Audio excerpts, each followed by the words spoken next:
Israel will rule the world for a day which is like a week.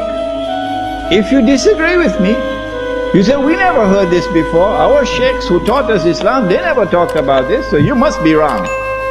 My response is, wait and see. That's all. I don't have to say anything more than that. How long will a day which is like a week last? How long?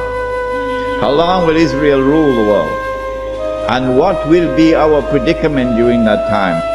You cannot establish Islam at the macro level, so go ahead and establish at the micro level. The jihad is already in force to liberate the Holy Land. No one can stop that jihad. No one can stop it. The jihad is already in force to liberate the territory from where the army will come, from Khorasan. No one can stop that jihad. When you see that army coming from Khorasan, the Prophet said, go and join that army, even if you have to crawl over ice.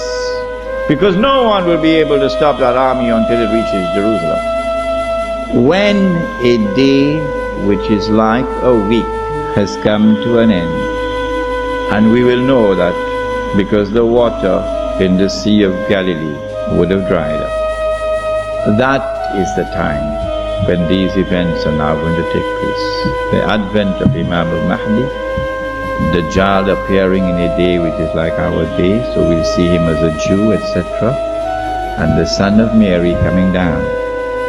And so the hadith of the Prophet Muhammad ﷺ is now moving to center stage. If I say 50 years and if I say I can be wrong, at least I'm giving you a wake-up call. A wake-up call that you're living in the age of the countdown. So don't be fighting each other over chicken feed. While this hugely important subject is so far away from them, it is unbelievable. When the water in the Sea of Galilee is drying up, and the state of Israel has ruled the world for a day which is like a week, then in Sahih Muslim we are told, a Muslim ruler will die and there will be disagreement concerning succession. And then a man is going to come out of Mecca. His name will be my name and his father's name will be my father's name. Said the Prophet ﷺ, he'll have a broad forehead and a large nose. And he'll be known as Al-Mahdi. And he'd hurry from Medina to Mecca. As he approaches Mecca, people are going to come out to him, so this has to be a well-known person. Not some obscure non-entity, a well-known person. When the people of Mecca come out to him, they'll force him to accept the bay'ah, the oath of allegiance which legitimizes the leadership of the Amir al-Mu'mineen, bay'ah.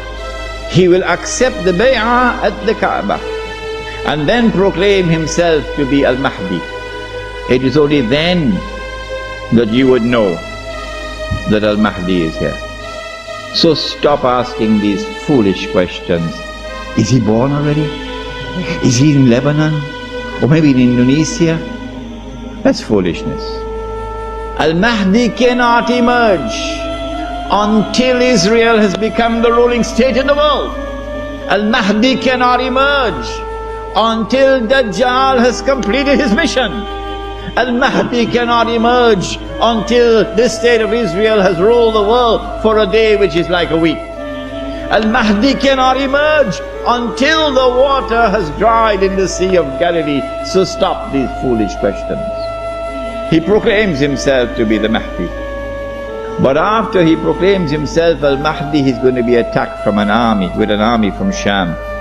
That army comes down to the south, and armies are under the control of governments. And when that army is between Medina and Mecca going down south, the earth is going to open and swallow that army.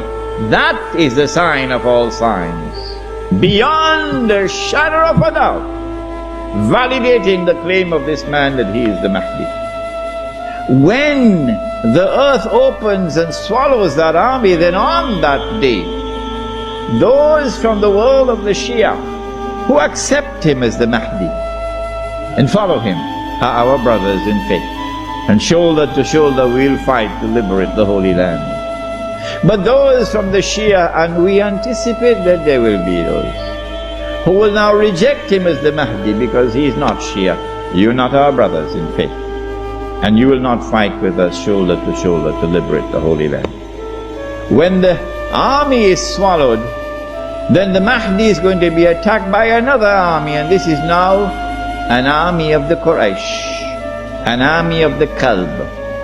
And remember that armies are under the control of governments. The Mahdi will defeat this army, and when an army is defeated, that is the end of Saudi Arabia.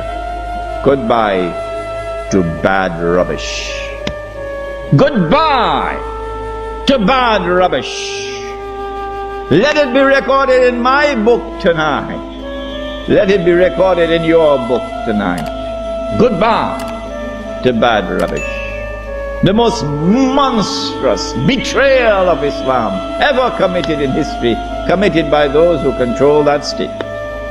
Now Darul Islam is restored. Yeah, this is Islam.